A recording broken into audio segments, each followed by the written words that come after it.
Big boss के घर में सुबह सुबह रुबीना को कन्फेशन रूम में बुलाया गया। ये बात हम आपको टीवी धमाका पर पहले ही बता चुके हैं, लेकिन अब इसी से जुड़ी एक और खबर आ रही है कि रुबीना इस बात को सुनकर क्यों हुई है परेशान और परेशानी में उनका क्या हुआ है हाल।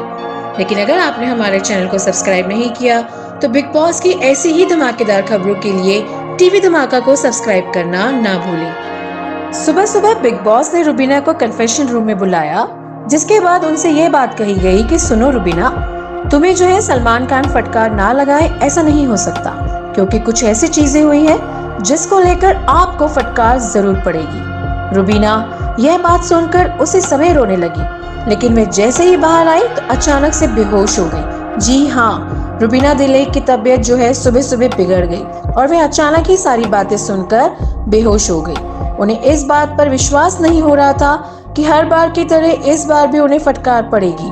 उन्होंने बिल्कुल नहीं सोचा था कि बिग बॉस के घर में इस तरीके से उन्हें बार बार टारगेट किया जाएगा, और रूम में उन्होंने इस बात का जिक्र भी किया कि उन्हें क्यों हर बार फटकार पड़ती है, जबकि उनकी गलती नहीं होती तो भी।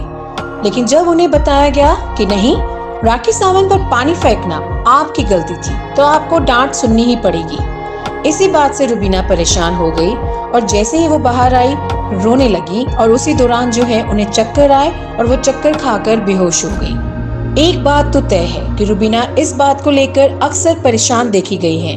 उन्हें यह भी लगता है कि उनके साथ ही ऐसा क्यों हुआ, लेकिन इन सारी चीजों को सोचकर उन्होंने अपनी तबीयत बिगाड़ ली है। आपको क्या लगता है कि रुबीना को फटकार लगाना सही है? आप क्या सोचते हैं? कमेंट जरूर कीजिएगा।